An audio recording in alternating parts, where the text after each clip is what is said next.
Have you ever had one of these moments where you're baking cookies or something and the recipe calls for, I don't know, like 2 cups of butter, right? And all you have are sticks of butter and you're like, how many sticks of butter is going to equal 2 cups? You're sitting there like, what?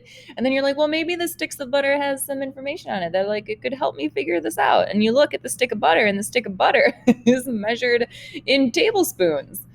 And you're like, but how many tablespoons do I need to make like 2 cups? Right? Like the problem exists in real life, but we can use something really sciencey to help us figure out the answer. And the answer, or the process that we use, is called dimensional analysis. All right. We're going to spend the next couple weeks using dimensional analysis and getting really good at it. We're going to tie in this method back to speed. We're going to use it when we talk about acceleration. So it's a good skill to have. Not only do we use it in physics, you're going to use it in chemistry quite a bit also. So it's just good to know. The big idea behind dimensional analysis is we want to be able to compare two things that don't use the same units, right? So in the example that I gave you, we were looking at cups of butter, but I was measuring in either sticks of butter or like tablespoons of butter, right? So how do we make those two things comparable? The answer, dimensional analysis. Just a heads up on this video you obviously got to by clicking on this link here. These slides are also available to you, so you can just peruse them at your own will. If you are watching the video, you can like rewind, you can fast forward, you can do what you want with this, whatever floats your boat.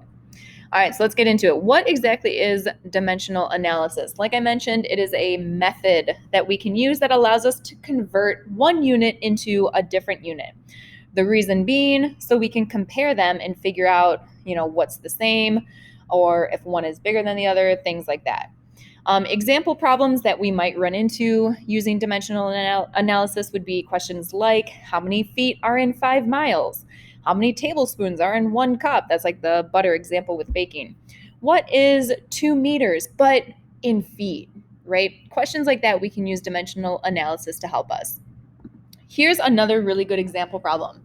Let's say our 30-person class is throwing a pizza party, and I want to make sure that every single person gets at least one slice of pizza. If I go over to Williamson Pub and Grill and I say, listen, I need 4 pizzas, is that going to be enough to feed our class with everyone getting one slice? How do we solve that type of problem? Now, in your head, you probably have enough life experience to just like do this whiz bang and like figure out the answer right away. But let's like slow it down and break it up into steps. So first, you know that you're starting with 4 pizzas, and you know you want to end up with knowing the number of slices, right? In your head, you already know that 1 pizza is equal to 12 slices. All right. So again, mentally in your head, you're already setting up this problem. You say 4 pizzas times 12 slices is going to tell me that 4 pizzas is equal to 48 slices. So is 4 pizzas going to be enough so that our 30-person class can have a pizza party? Yeah, definitely, right? We only need 30 slices. We're getting 48 if we buy 4 pizzas. So the rest goes to Mrs. Billy, and she's going to be so happy because pizza is a main food group for her. Okay, so that was kind of the slowed down version of what you were probably thinking out trying to solve that problem. Now let's take it even slower and let's relate this to the process of using dimensional analysis. Important parts in that problem. The first thing was that we had to find a relationship between the number of pizzas and the number of slices. That came up with this relationship here. 1 pizza equals 12 slices. That relationship can be turned into 2 different conversion factors, all right? A conversion factor is written as a fraction, and it takes that relationship and turns it into something that we can use in like a mathy problem. So for example, one of those conversion factors could be 1 pizza over 12 slices. Or we could flip-flop that fraction and make it 12 slices over 1 pizza. Either way we write that, it's still showing the same exact relationship, that one pizza is equal to 12 slices. Now, why do we care about conversion factors and writing them?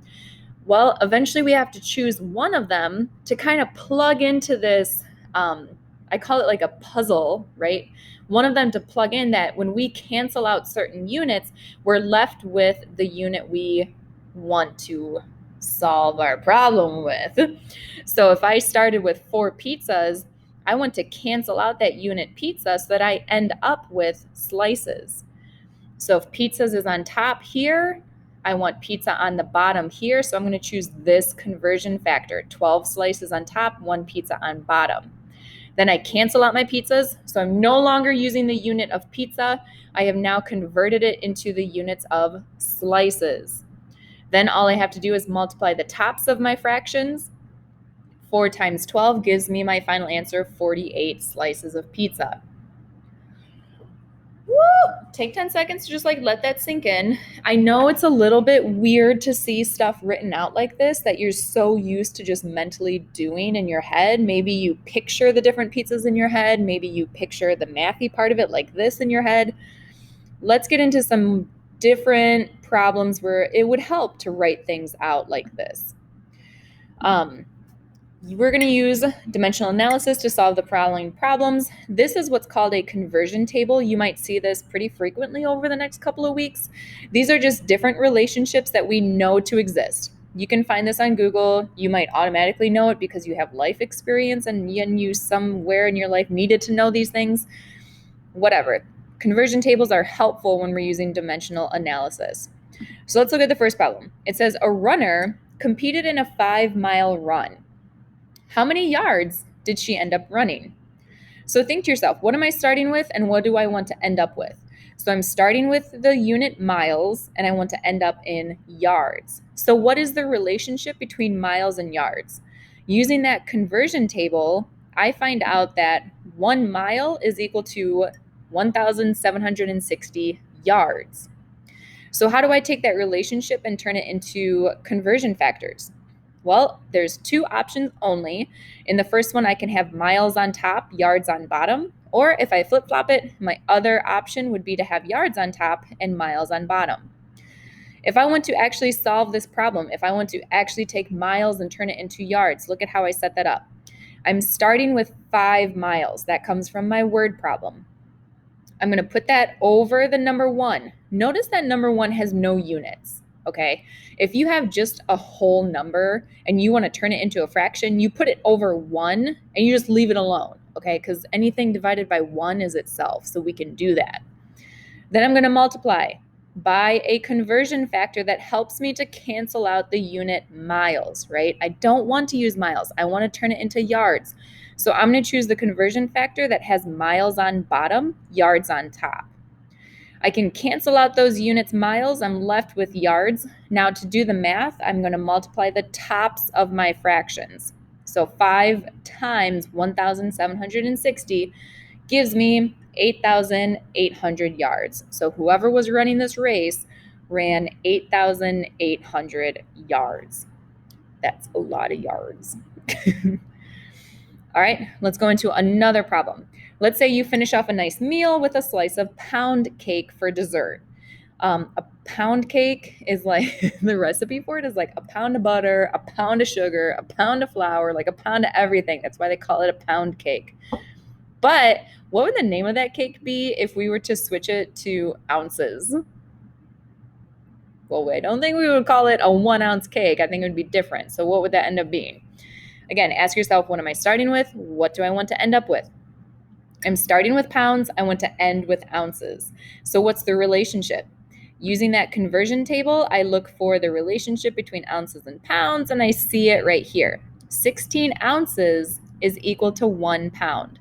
So my possible conversion factors that I can use could be putting ounces on top, pounds on bottom, or I can flip-flop it, pounds on top, ounces on bottom. Either way, they mean the same thing. Which one am I going to use to help me cancel out the pounds unit and get to ounces though? It's going to be the one that has pounds on bottom. Remember, that first number that you have is the thing you're starting with, right? So 1 pound. But I need it as a fraction just because mentally it helps me to organize all of my thinking. So I'm going to put it over 1. Don't use any units. It's just the number 1. Mathematically, we can do that, and it's not going to change anything. My conversion vector, I said, needs to have pounds on bottom because then I can cancel them out. I'm left with ounces, so then I just have to multiply across the top. 1 times 16 gives me 16 ounces, so the new name of that cake would be 16-ounce cake, which just doesn't have the same ring as pound cake, but it is what it is. All right, last problem that I'm going to go over with you guys. This one is a little bit trickier, and I'll show you why.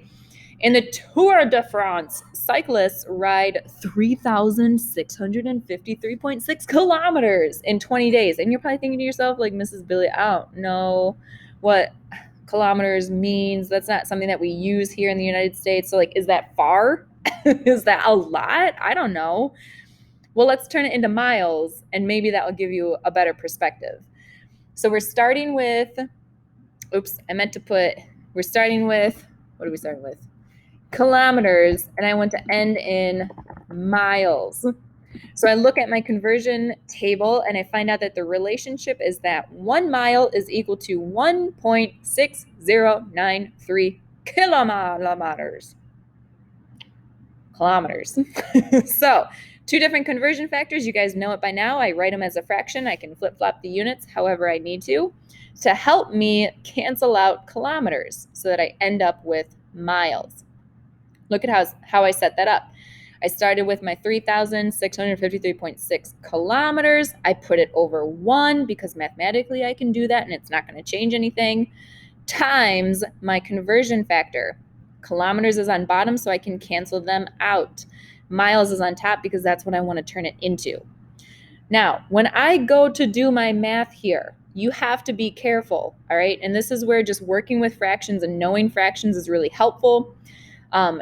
If I multiply my tops of my fractions, notice it's just 3,653.6 times 1. So like that doesn't change at all. Then the bottom, 1 times 1.6093. Multiply it. It doesn't change that number at all. So this problem ends up being a division problem. I've got 3,653.6 divided by 1.6093. All right, when you plug that into your calculator and you hit enter, it ends up being 2,270.3 miles. Now that, in our heads, as Americans using the English system, that's a lot of miles. that person just rides on their bike for fun. Maybe they get paid. But really, that's a lot of miles. All right. There's my brief intro into dimensional analysis, what it is, how we can possibly use it. You guys, though, are not quite done yet. There is an Ed puzzle that you need to go and watch that is from a YouTuber named Tyler DeWitt. He's a teacher. He's a little bit cheesy, maybe a little bit cheesier than me, whatever. Watch through his videos. It's really good practice and preparation for our afternoon lesson where we're going to be doing even more practice problems with dimensional analysis.